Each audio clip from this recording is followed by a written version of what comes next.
Welcome to the Kriya Yoga Podcast, a source of inspiration and actionable education for those inspired towards the goal of enlightenment through yogic meditation. Through these interviews, discussions, and reflections, it is my intention to share the possibility of waking up to the reality of self and God realization, and to remind you of the immortal words of Paramahansa Yogananda. Don't look back. Don't look to the left or to the right. Look straight ahead to the goal and go all the way in this lifetime. I'm Ryan Kurzak, and I'll be your host on this adventure of spiritual self-discovery. Welcome back to Season 2 of the Kriya Yoga Podcast. We're nearing the end of this season, and I know that Season 1 was considerably longer, at least 3 years longer, but I feel we're coming to a good pause point for our Kriya Yoga discussions. I also don't like to just keep creating content to keep you entertained or for the sake of having something to do. So I'd like to encourage you to go back and review the last 130 or so episodes that are available to you in both Season 1 and 2. A lot of what I feel is most important for a Kriya Yogi to know are in those episodes. And if you still need more instruction or information, you can look into our online courses at kriyayogaonline.com, or you can join our Kriya Yoga Online Patreon community, where I offer monthly lessons and access to our online Kriya Yoga Q&A sessions. Needless to say, I'm not going anywhere, just shifting gears for a bit. We're also winding down Season 2 because of other projects that are taking a lot of bandwidth.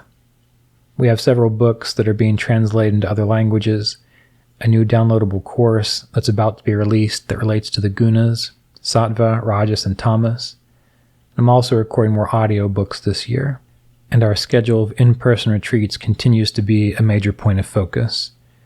While our online offerings are great, it's still good to be able to get together in person for retreats and intensive learning from time to time. I'm currently engrossed in an advanced Kriya Yoga training for students who've gone through the first 2 years of the apprenticeship program. And that's not only requiring a lot of attention to detail, it's also requiring a lot of attention towards student engagement. So once many of these projects, once they begin to glide on their own, we'll return for Season 3. In the meantime, what are we going to talk about today? Well, today, I'd like to discuss why you shouldn't waste your time in meditation. That might seem like a silly thing to talk about because more than likely what you've been taught or what you've read indicates that you should probably meditate as much as you can and as often as you can. And there's certainly something to be said for consistent and effective meditation and the benefits that can have for you as it relates to your spiritual growth and spiritual understanding. However, I think that many people waste a lot of their time and a lot of their life in meditation. And this is really what we want to avoid. Before we get into all of this, let's talk about what is the purpose, what is the benefit, what is the goal of meditation practice. In all authentic spiritual traditions, the reason that we meditate is to become more clear, more centered, wiser, to recognize the truth of our being, and to realize our relationship with the infinite, or realize our relationship with the divine. That's the purpose of spiritual practice. That's the purpose of prayer. That's the purpose of meditation. We aren't wasting our time in spiritual practice if these are the things that we experience through the practice. And people meditate for many different reasons. It's not always because they're aiming to develop greater spiritual awareness. Sometimes they meditate because of psychological, emotional stress or for health benefits. Sometimes they meditate in a way to escape the world. So instead of doing things like drugs or gambling or engaging in other addictions, they engage their mind in practices that keep them from looking at, dealing with, or working through the things that are troubling them. That kind of meditation is like when someone is saying something that you don't want to hear, and instead of removing yourself from the situation or listening to them and working it out. You just stick your fingers in your ears and go la la la la la la la la, like you don't want to hear it. So that's not really meditation, but sometimes people practice meditation for that reason. Some people practice meditation because they're tired and they need to rest. And it could be that in their life, in their consciousness, or the people around them, they don't look at resting as something that you should prioritize. But if you're meditating, which many people see as a very positive and a very good behavior to do, it can be okay to meditate for a bit, to take a break from the world, and to get that rest that you need. But again, this is not the reason for meditation when it comes to a spiritual tradition or a spiritual path. Some people meditate because their lives have been difficult and they've not had the resources, or they've not been introduced to ways to help them develop resilience, or they've not found a way to resolve inner conflicts that they might be carrying from past experiences. And so meditation can be a way to box all those difficulties up and stash them away so that you don't have to look at them for a little while. And that does give a bit of peace, but it's not transformational. When I think about the reasons we meditate, I often consider the opening sutra or phrase from the TKYP226. It says essentially that when a person is afflicted by suffering, there's usually three kinds of suffering. There's the internal suffering, which could be psychological or emotional.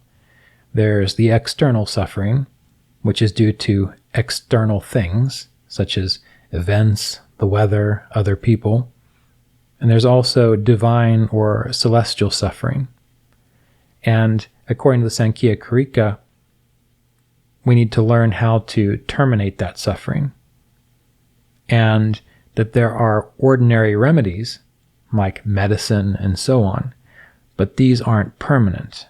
They're not complete, because they don't put a final end to the problem. And we often treat meditation more so as a band-aid. Or we can even treat meditation the same way that a lot of people treat modern medicine. They don't necessarily use it to get as healthy as they can be. They use it to continue to do the things which might not be so good for them. They use it to cover up symptoms. And if we're engaging meditation in this way, we are wasting our time in meditation, because there are other things we could be doing which would act like a more permanent cure. You've heard me talk about this a lot. If we're meditating simply to ignore, repress, or not work through traumas, psychological complexes, and so on, if we're meditating to avoid those things, well, we're wasting our time, because all we're doing is putting off the inevitable. At some point in time, you are going to have to actually look at the things that you are trying to avoid through meditation, one way or the other. If it's this lifetime, if it's in your theoretical next lifetimes, you're going to have to do it. So rather than meditating to do that, what we can do is we can find a way, an appropriate means to actually resolve the difficulty. Then we don't have to meditate to ignore something. We don't have to meditate to be distracted. Now again, a person who's meditating looks like they're doing something very useful and positive, because we see meditation in that way. But if we're doing it to distract ourselves, to repress something, to avoid something, well, that's not actually healthy. And again, something better to do would be to find the appropriate means, the appropriate remedy to that situation, and to resolve it. That way, when you meditate, you can meditate for the purpose of experiencing greater clarity, greater wisdom, greater connection to self, greater capacity to live in a sense of light with poise and grace. That's the spiritual reason that we meditate. And is it even spiritual? We use the word spiritual because spiritual traditions use terminology like meditation and so on, but it's really about growing into what you are capable of as a mature and conscious human being. You're not meant to simply suffer at the hands of your psychological complexes. You're meant to tap into a place of inner guidance, clarity, truth, and so on, and to live from that. That's part of our development as a human being. And it's wonderful that during our current era, more and more and more and more people are waking up to that. And as time passes, more and more of the collective consciousness will also start to realize this. But why are we having this conversation? We're having this conversation because I want you to take some time to really think about your motivations in meditation and to really think about what is your experience like in meditation. Now, it's important to remember that in the beginning, it is very important for you to develop a kind of discipline in your practice. And a lot of people, when they come to meditation, they are not disciplined. Their mind is very hyperactive or reactive. They probably haven't spent a whole lot of time recognizing how their unconscious or subconscious triggers are driving their behavior. That's very normal. And so it's also very normal to have a period of time, 1, 2, 3, 4, 5 years, where really what you're doing is simply learning to sit still, focus, breathe, and focus on a mantra, or to bring your attention to the spiritual eye center and to develop the Ajna chakra. This is important because the spiritual path is a very dynamic, alive process. It's almost like an adventure. And sometimes when you're just getting started on an adventure, let's say you're very young and you haven't had a whole lot of experience yet, one of the things you have to learn is to just simply endure the struggle. And when you begin to develop discipline, when you begin to develop the sixth chakra, the Ajna chakra, this gives you an ability to have greater poise, greater self-control as you learn to handle and navigate your inner states of consciousness. Because really, the spiritual path, the inner path of meditation, is learning to navigate your inner world. And if you have not developed the frontal regions of the brain or the sixth chakra, as soon as difficulties arise, you lose control. You can't keep your cool. And when that happens, you get derailed from your meditation practice.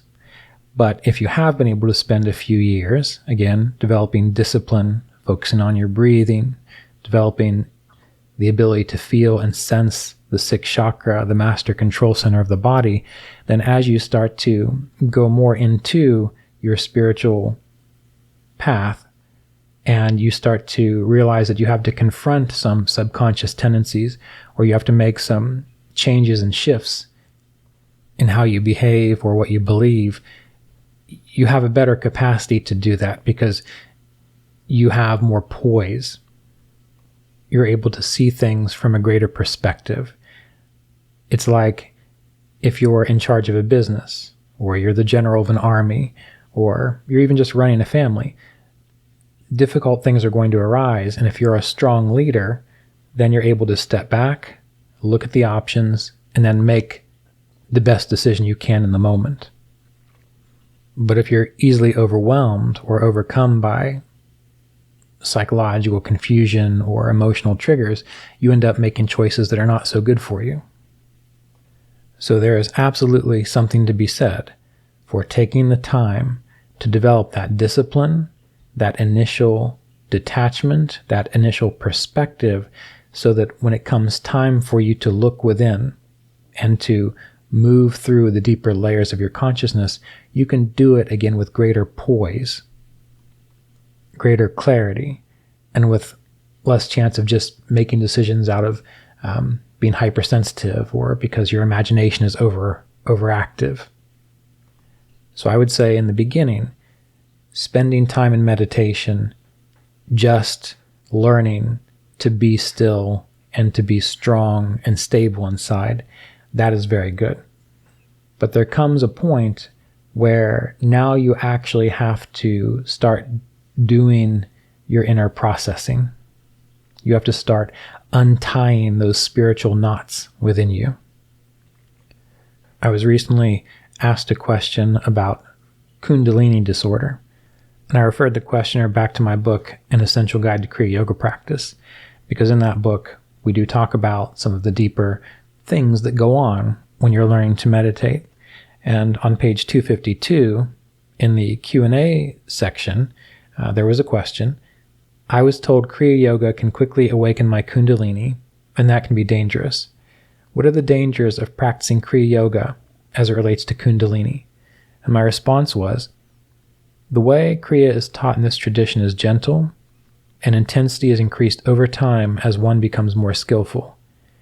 The negative experiences blamed on Kundalini disorders are more often the result of unresolved psychological distress, as described previously. However, if one feels uncomfortable doing any form of pranayama or meditation, one should refrain. So the main point really is that we need to be very psychologically strong in order to access the deeper states of our consciousness. And that as we go into meditation, if we're practicing an effective technique, we are certainly going to become aware of those inner psychological complexes and so on that haven't been resolved, that are blocking our energy, that are sapping our vital force. And this is the thing. If you really want to meditate well, if you want to experience the same states of consciousness or kind of states of consciousness that Yogananda describes, that we consider Sri Yukteswar to be a representative of, and all other authentic spiritual traditions, we have to free this vital force within us. When that vital force becomes free, then we are able to flow our awareness to higher realities. That was something that Mr. Davis would talk about. He would say, we need to learn to access higher realities. But it's hard to access higher realities, particularly when there's a lot of you, a lot of your pieces, a lot of your insides that are screaming for attention, that need compassion, that need love, that need to be understood. Imagine you're at an outdoor concert and someone's playing the most beautiful symphonic music up on the stage, but the crowd is filled with screaming children that have lost their parents, that are hurt, that are injured, that are hungry, that are alone. They're just wailing, and there's hundreds of them.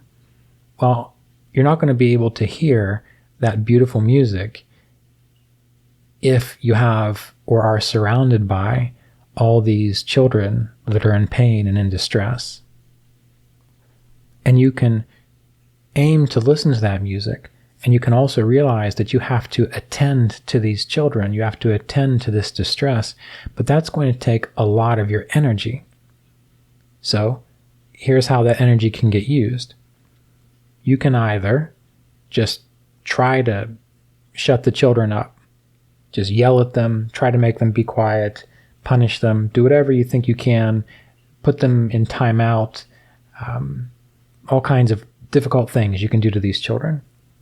But they're still going to be in pain. And you're going to have to constantly renew your efforts to keep them quiet so that you can hear that music. And maybe some of you are superhuman and you're able to do that. That's one way you can use your energy. Another way you can use your energy is to realize there's all this difficulty going on around you. And one child at a time, you can find out, what do you need? And you can use your energy to bring that child food. What do you need? You can use your energy to help that child find its parents. And you go through each of these children. It's taking a lot of time. It's taking a lot of work. And you really want to listen to the music. But you're using your energy. And one by one, those inner parts of you which have been just yelling and screaming and trying to get your attention or trying to get some kind of help, one by one, you actually find what they need, and the child becomes quiet. The child becomes still, satisfied. And you spend a lot of time, you go through and you do that for 100 of these children. And finally, once you have done all that work, you can hear the music.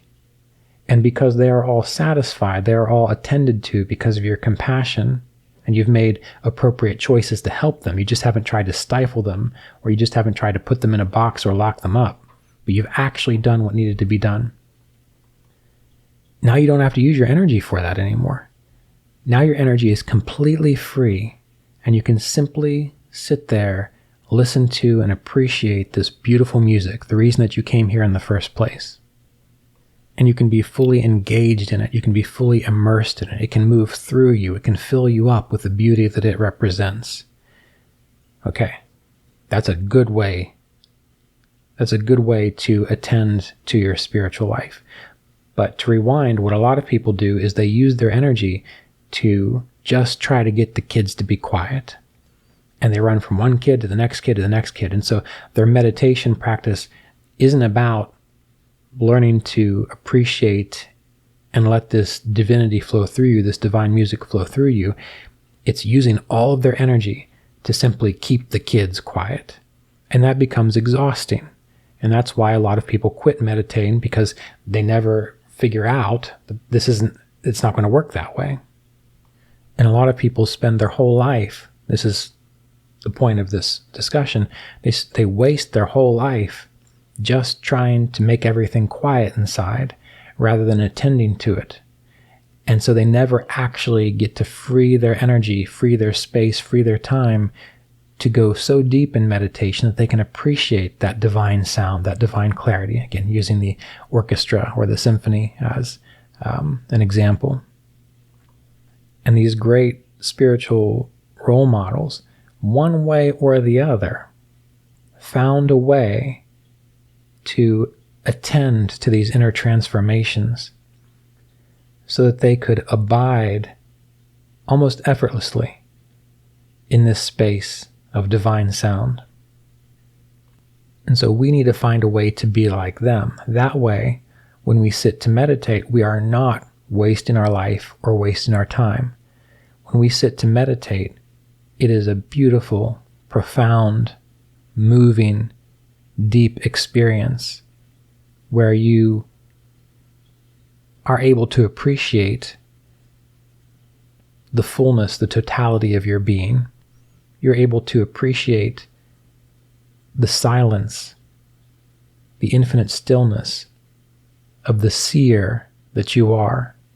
You're able to appreciate the divinity of nature, the sattva within Prakriti. And then you want to be there because it's an engaging experience. It's a refreshing experience. It's an enlivening, nourishing experience. And when you hit that stage, you can spend an hour, 2 hours, 3 hours, depending on the amount of time that you have, alive and well in a spiritual experience. I can remember towards the end of Mr. Davis's life, we didn't know it was the end of his life. I mean, he was older, so it's to be expected that eventually, once you get into your 80s, 90s, and 100s, you're going to pass away. But towards the end of his life, about a year before, I had asked him, I said, well, what do you experience in meditation? He must have been 87 or so. And he said, well, basically, I just roam around in the infinite. And that's all he said. And then he moved on, and we were eating lunch together at the office at the retreat center. And that stuck with me. I didn't quite understand it at that point in time. But he wasn't describing a trance state. He wasn't describing just a state of oblivion or to be oblivious. He said, I'm roaming around in the infinite, or I roam around in the infinite. And what he was describing was an alive, attentive experience. So as we near the end of this season 2 of the Kriya Yoga podcast, this episode and our final episode, which will be coming up next, I'm trying to give you things to consider so that you can really embrace a living spiritual tradition, And so that you can just take some time and consider, how are you approaching meditation? And you can wonder, am I wasting my time in meditation? Just because you can sit there for 2 hours and chant a mantra, that doesn't necessarily mean that you are getting the profound effect of meditation. Again, early on, remember how I said sometimes people are just sticking their fingers in their ears and they're making the sound la la la la la la la la la so that they can't hear what's going on around them or inside them. They don't want to hear what's actually happening.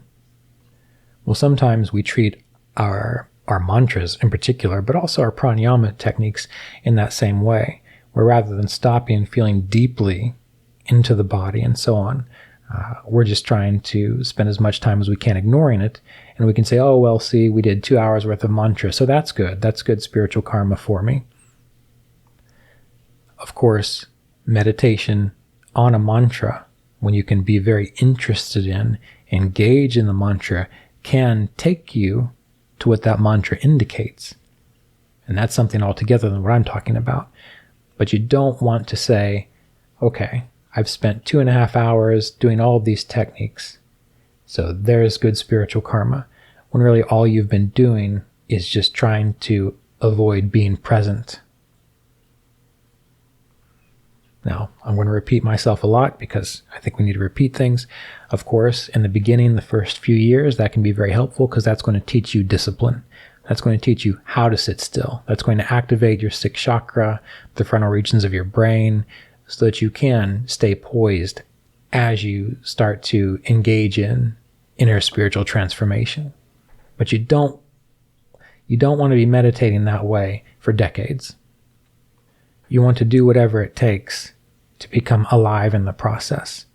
Now, what does that involve? How do you do that? This is where it could get hard, difficult, challenging, and sometimes a little scary.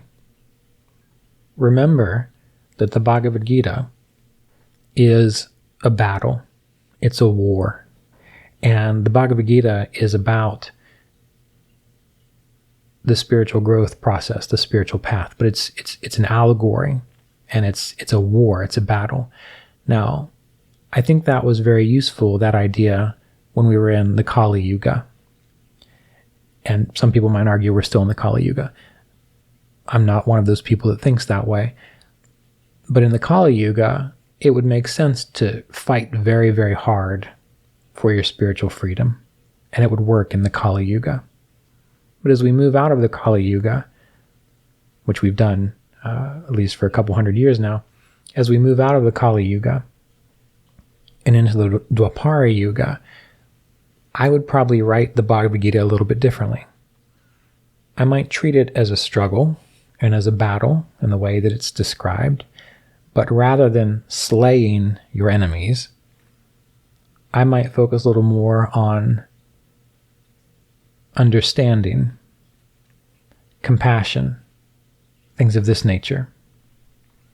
Because when you have understanding, you don't have to constantly fight. You don't have to constantly struggle. When you have understanding, you still have to work. You still have to overcome challenges, but it's not the violence of a war.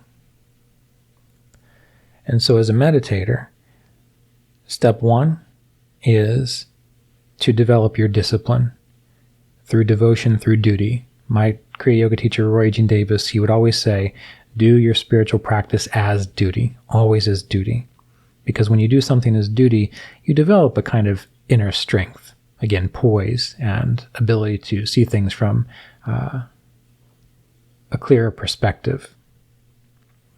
When you're an adult and difficulties arise, you still go to work, you still raise your children, you still try to behave as a sane, compassionate being. You might be stressed out underneath of all of that, But because you're a healthy, responsible adult who knows that it's not going to help anyone to be lashing out left and right, sometimes you have to manage your emotions, not repress them, but for a while you have to manage them, and eventually you go deal with them. You need to be able to do these things. The same thing is true of the meditator. Once you develop that capacity for discipline and duty, it's like you're becoming a spiritual adult. And that makes sense in a way. Because the third chakra, which in the Bhagavad Gita is representative of Arjuna, is the warrior. And the third chakra is also about being able to take effective action. And sometimes, with that kind of energy, you have to take effective action and still realize that you might be scared, that you might not be 100% certain, but you do it anyway because you're the soldier, you're the fighter, and you hope it's going to work out. Sometimes it does. So as we become interested in spirituality, real spirituality, we do have to develop that third chakra power of duty, of service, of strength, of being able to actually put aside some of our sensitivities for a little while so that we can become strong. And really the reason we're doing it is so that we can become strong enough to actually look at our sensitivities, to actually look within and to attend to them with compassion. And it reminds me of someone who might go into a difficult situation in a hospital where people don't look so good. Well, you have to learn to maintain a composure of love and light and well-being, even if someone doesn't look so good, because it's going to help them in some way. So as we develop the third chakra, we're learning to be strong in that way, to develop composure, will, and strength. But once we develop that, then we start behaving in a helpful way. We start learning to express that compassion that we have. And so, again, you learn how to sit still and meditate. You practice your techniques so that you have stability. That's the key. Now, once you have stability, physical stability, stability with your health, emotional poise, mental stability, to where, sure, you get triggered, things happen, but you're not going to let it turn into a chain reaction that is uncontrollable. You can acknowledge it. Well, now you need to start behaving in a way that addresses all those little stresses within you, all those little triggers within you that might have driven you towards spirituality in the first place. And if you're going to try to meditate them away, that's not going to work. It's not going to work. Meditation gives you insight, a greater field of vision, so that you can see what needs to be done. Yoga, the practices of yoga, give you strength, vitality, so that you can actually make the changes within. But you have to stay alive, awake, and engaged in the process and make the changes. So you've heard me say things about this before. You need to focus on your psychological well-being, which means you meditate, and maybe you realize, every time I meditate, I just don't feel completely relaxed. I feel this underlying sense of anxiety. And you notice that. And maybe you can breathe a little deeper and move through it. And sometimes in meditation, that'll happen. But if it's persistent, if you keep meditating because you keep having this anxiety, then what you need to do is find the appropriate means to resolve the anxiety, which could require that you find help through a psychological professional, someone who does EMDR, someone who does internal family systems is fantastic. These things can help you get to the bottom of the issue. And what you'll find is once you resolve whatever that issue is, you might not have any conscious awareness of what that is. And that's the thing. That's why we have to find help from someone who has a greater perspective, because we have great blind spots. We can't see things in the way someone else could. As I mentioned probably in the last podcast, if I recall correctly, in the olden days, we had a guru, and we left behind our family. We left behind all these stresses.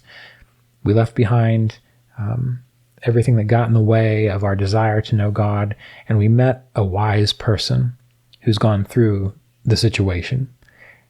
We meet with this wise person, we live with this wise person, and the wise person's able to point out where our blind spots are, or what we might need to work on, what we need to pay attention to. And over the course of years in this guru-disciple relationship, we also learn to become calm and clear inside, but not just because of the grace of the guru, but because of the wisdom and the compassion and the ability for the guru to guide you to see how you need to untie your spiritual knots, which are blocking your perception of the divinity all around you and through you. But we are Kriya Yogis in a modern world. Many of you are in a Western culture, and you're not submitting yourself to an ashram or an ashram-like environment. You're not a monk or a monastic.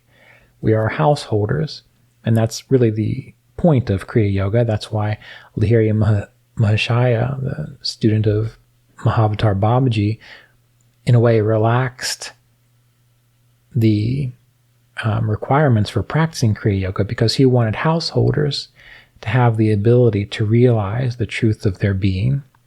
And so we're householders, we're engaged in the world. We have a family, we pay mortgages, we have bills, we have duties, and so on. Well, as a householder, we need to do whatever it takes to make our meditation work in the same way it would work if we were able to be a monastic in a very helpful, wholesome, supportive, ashram-like environment with a wise, strong, compassionate guru. And the way we do that these days is by learning to meditate from authentic teachers, skillful teachers.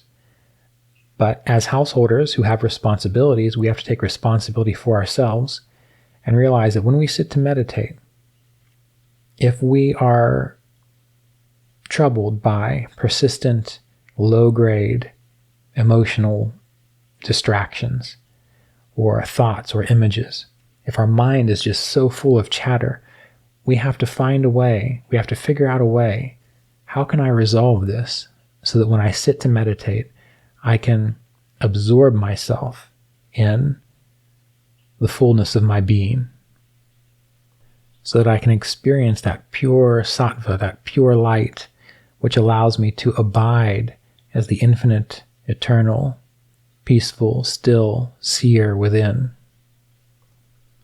And that process can involve many different things. As I mentioned, we're working on a course, which is pretty much done. I offered it through the Patreon community first, on Sattva, Rajas, and Tamas. And the purpose of that course was to introduce you to these concepts of having more light and clarity within your life as your natural state of being, and learning to overcome the Rajas, which is the overactivity, overstimulation, and to overcome the Tamas, which is the heaviness, the dullness, the thing that keeps you more so sleeping through meditation rather than actively practicing meditation. And in that course, we talk about many ways that you can start to enlighten and enliven your practice, sometimes through food. Maybe you're eating food that is too heavy or too stimulating, so a change of diet can be helpful. Maybe the way you exercise is too rajasic, too active. You need to exercise, certainly, but you need to exercise so that your body is strong and comfortable, not always pushing itself beyond limits to prove something. That's rajasic. Maybe you need to learn to practice the yamas and niyamas, to actually engage in the practice of truthfulness, contentment, non-stealing, non-hoarding, austerity, surrender to the divine, and so on. These are things which bring more light into your awareness.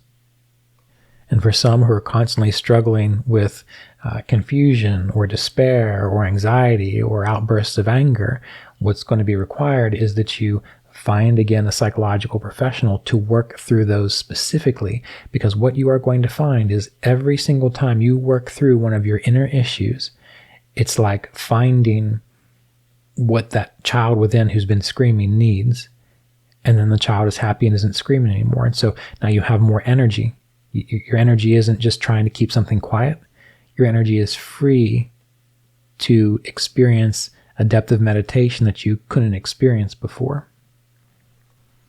In the stages and processes of yoga, as we go through the Yoga Sutras of Patanjali, the stage pratyahara, that means internalization of attention.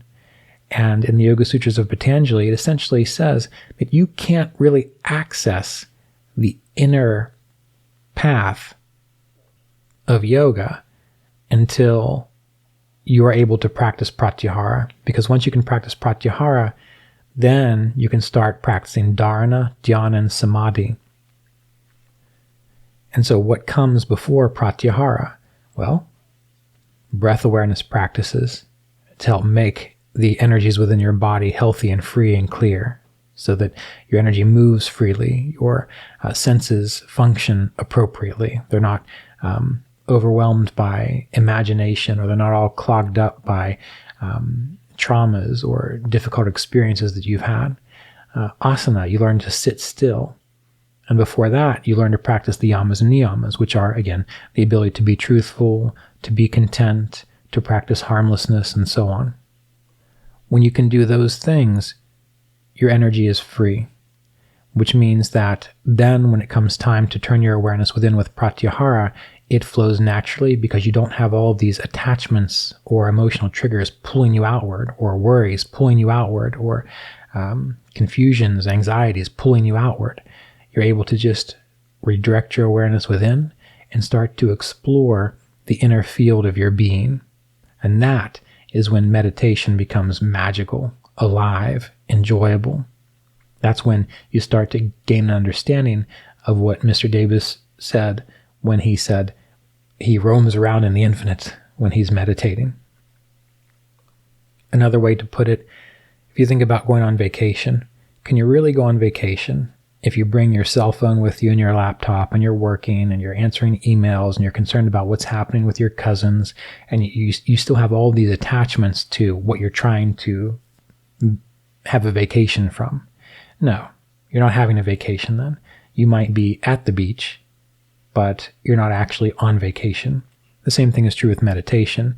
If you don't have the ability to be content, one of the yamas and niyamas, if you don't have the capability to hear and understand truth, satya, if you can't sit still, if you can't turn your awareness within because of anxieties or things that are getting in your way, well then, it's just like going to the beach. So you are in your meditation posture. If someone on the outside would look at you, they'd say, oh, look, that person is meditating. Just like someone who's on vacation but not. They'd say, oh, that person is at the beach. They're clearly on vacation, but they're not. This is what we want to encourage you to avoid.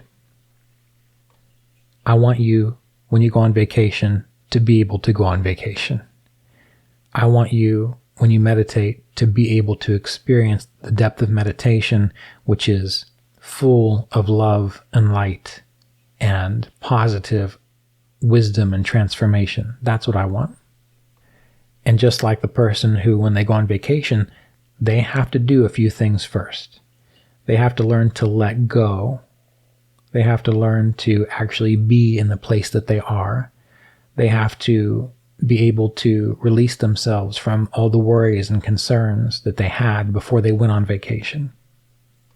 And as you know, not everyone can do that, but you can learn to do that.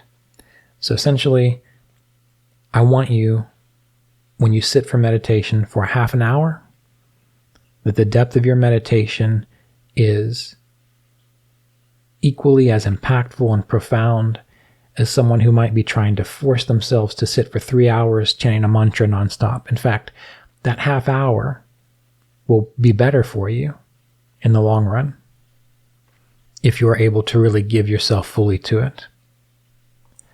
Because you're not just supposed to meditate your life away. That would be like a person who goes to the gym, and rather than working out at the gym, actually doing something at the gym, they might work out for a half hour, but then they just kind of wander around and talk to people for the rest of the day. They're not actually doing at the gym what they're supposed to be doing at the gym. They're distracted, and they can say, yes, I've been at the gym all day, but they haven't been doing the practices. And again, this relates to meditation. Someone who can sit there for hours, but they're not actually doing meditation. They're just sitting there. They look good from the outside. Don't do that. Learn to meditate as well as you can for the time that you have, and then live your life appropriately. You didn't come here to meditate your life away.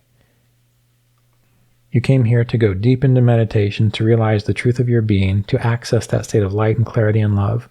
And then when you're not sitting there, when you're actually interacting with the world, you're meant to embody that.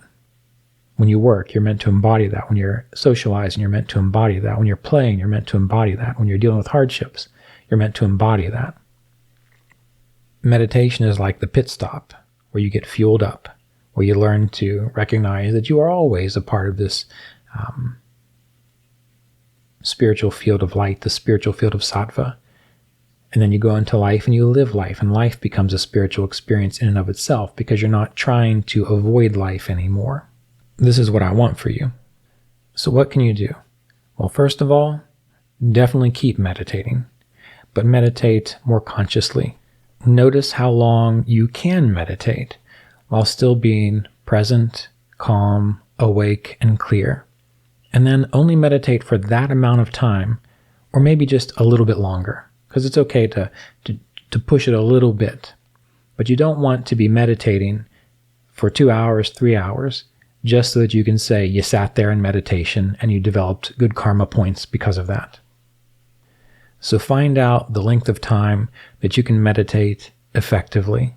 Use the analogy of the gym. Find out how long you can work out at the gym, work out that long, and then go home. Don't work out for a bit and then hang around for hours just to say that you've been there. Same thing with meditation. Meditate as well as you can for as long as you can, and when you can't do it anymore, just stop. That's enough for now. That's all you need for now. So that's how you're not going to waste your life in meditation. Now, I would like to see you begin to deeply enjoy meditation, and many of you probably already do, so this might not be applicable to everyone. But even advanced meditators sometimes can get caught up in the difficulty of avoidance, and they're unconscious of it. But we want to go beyond that. So once you've been meditating for a while, now what you want to do is say you want to meditate longer. You want to start to catch a glimpse of why do these people who meditate for so long, how do they abide in this state of clarity and aliveness? And when you meditate now, you want to do what you normally do, but you want to notice, well, what's actually getting in my way? All right? Well, some of you, it might be you keep falling asleep, or you keep losing consciousness, meaning you're semi-awake, but you're actually kind of passively daydreaming. You're passively daydreaming, or you're just falling asleep. Well, the first step might be, all right, well, what I need to do is either meditate at a time when I'm more awake, or I need to get more rest, or I need to find out what's making me sleepy. What's causing more tamas, more heaviness in my system? Is it the food that I'm eating? Is it too heavy? Am I exercising too hard that I'm just kind of exhausted? Am I working too much? Figure out what it is, and then work at resolving that. And if you are able to do that, you will find you can meditate longer, more enjoyably without falling asleep. If you have distractions, you need to attend to those things. One woman wrote to me recently and said that she has a hard time meditating because of all of the social stuff that she's involved in. Well, what's the answer to that? I'm thinking you probably know. There was a reason that people went away to ashrams or to retreats or secluded themselves or made their lives more simple for their spiritual practice. It's because it's very hard for many people to have all kinds of things going on, all kinds of relationships and dramas and projects. You can't do everything. And if you're trying to do everything and meditate, it's going to get in the way of your practice. So simplifying your life could be the solution there. And that takes some hard work at times. Maybe as you try to meditate longer or deeper, you can't because there's a real resistance there. Maybe there's all kinds of anxiety, or you become depressed, or you notice that when you meditate more, you start to feel more anger and more aggressive towards yourself and towards others. Well, you don't want to push that. It's good to be aware of it because it means that there's something unresolved within you, more than likely. Now, I will say that you can make yourself cranky by trying to meditate too hard, using this gym analogy, in the same way that a person can overtrain. You can go to the gym and you can work out too hard for too long, for too many days, and you get cranky, you get irritable. And that's because your nervous system has been overtaxed. That's not necessarily because you have some inner conflicts you need to resolve. It's because you push the body too far. And the same thing can happen with meditation, particularly if you go on retreats where they're trying to make you sit for 8 hours or 10 hours at a time for multiple days, and you start to get irritable, angry, and so on. Of course, it could be unresolved things, but if it's not, it's often because you're just pushing your nervous system too hard, because meditation, even though you're sitting there quietly, does require a lot of strength from the nervous system. But if it's not that, if it's persistent, meaning every time you meditate, even for shorter periods, you start to become a little more uncomfortable inside. Does that mean your kundalini is going crazy? I'm not going to say that's the case. I'm going to say there are unresolved issues you need to become aware of. And how do you do that? Start writing them down. How do you feel? What's going on? What does it remind you of? And then more than likely, you're going to need to find a counselor, a therapist, someone that you can say, look, these are the things that keep coming up in my consciousness. Can you help me sort through the situation, find out what these issues are and resolve them? And if you do that, again, your inner energy is going to become freer, lighter, clearer as you resolve them. And then when you meditate, you're not going to keep coming up against these psychological or emotional or mental walls. You're going to start recognizing, oh, I do feel freer. When I sit and meditate, there's not a struggle anymore. As long as my body is doing well, I could sit here for a while and there is a lightness to it. There is a sense of connectivity, wholeness to it, and you can abide there. So these are some things to consider so that you don't waste your time in meditation. And your meditation can become the gateway to a very profound, enjoyable, nourishing practice which turns your whole life into an expression of spiritual truth. And as the years go by, it becomes easy. It becomes full of love. It becomes gentle. And you don't have to struggle anymore with behaving in a spiritual way. You don't have to struggle anymore with understanding what all these spiritual truths point to. It becomes natural to you. It's as if you realize it's been part of your hardware this whole time. You just haven't had access to it. And this reminds me of a quote from Yogananda, which I think is very important and holds a lot of truth. He says, you don't have to struggle to reach God, but you do have to struggle to tear away the self-created veil that hides him from you. You don't have to struggle to reach God, but you do have to struggle to tear away the self-created veil that hides him from you. Now, that self-created veil and how we created it, that's a little bit beyond the scope of our podcast. You can study Sankhya philosophy, you can just keep meditating to figure it out for yourself, but there is a veil there, and it's not to punish you, it's not to keep you separate from knowing who you are because you've been a bad person. It is, in a way, self-created, and we have to uncreate it. And the way we uncreate it is by exploring everything that we've talked about in this episode. Becoming alive in your spiritual practice. Not practicing to avoid life. Not practicing to compartmentalize the things that you have not resolved. It means learning how to treat your body in a way that allows it to have more energy so that you can meditate more deeply. Looking at diet, looking at exercise.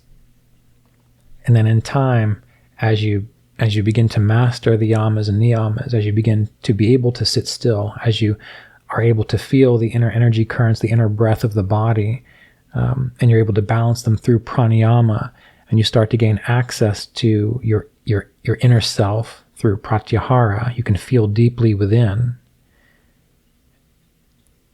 then you are introduced to higher realities, which are not scary, which are not going to cause you to have a drastic kundalini disorder. They're going to be welcoming. They're going to be enjoyable. They're going to be freeing. They're going to be wholesome and larger than you can imagine. But you do have to go through that struggle of tearing away that self-created veil that hides these experiences from you. And then you know what it means to participate in an authentic spiritual path, an authentic spiritual tradition. And then you have faith. And then you become a beacon of light for those people around you, not because you're an evangelist, not because you're running around telling everyone about it, but just your very presence and your very example is evident to those who are sensitive to it. So take all of this and apply it as it relates to your own personal life experience. Maybe even re-listen to this podcast and pay attention to what stands out to you that might be indicating where you need to look so that you don't waste your time or you don't waste your life in meditation, so that you can actually be alive and engaged in meditation the whole time you're meditating, which will then allow you to be more alive and engaged in life, even when you're not sitting there with your eyes closed. All right. Well, thank you for taking the time to tune in today. It was good to talk with you again. We have one more episode of Season 2 of the Kriya Yoga podcast coming up in 2 weeks. Then we'll be taking a break for a little while. In the meantime, again, if you're interested in learning more about Kriya Yoga, if you don't already know enough, you can go to kriyayogaonline.com. We have a 12-week introduction course to Kriya Yoga, where you learn the essential techniques and philosophy. We also have a year-long Kriya Yoga discipleship course, which has all kinds of subclasses in it dealing with finding your divine purpose, the 8 limbs of yoga, a commentary on the Yoga Sutras, and so on. And then for those of you who are interested in a little more intensive experience, you can apply for the Kriya Yoga apprenticeship program. It's a 2-year program. It begins every January. We accept 25 students a year. And you can look at our website at the events page, kriyayogaonline.com, at the events page for retreats that we offer throughout the year. Coming up this year, our March retreat is full, but we will be having a retreat in Encinitas, California in May. And then we'll be at the Assisi Institute in July. That's in Rochester, New York. Again, all of this is on the events page at kriyayogaonline.com. And then our final 2 retreats of the year are they're private. They're for the Kriya Yoga apprenticeship program and also for advanced students. So right now it looks like if you'd like to attend, we have our May retreat in Encinitas, which is open for registration, and also the week-long retreat at the Assisi Institute in Rochester, New York. I look forward to seeing you there. So be well, and we'll be in touch soon.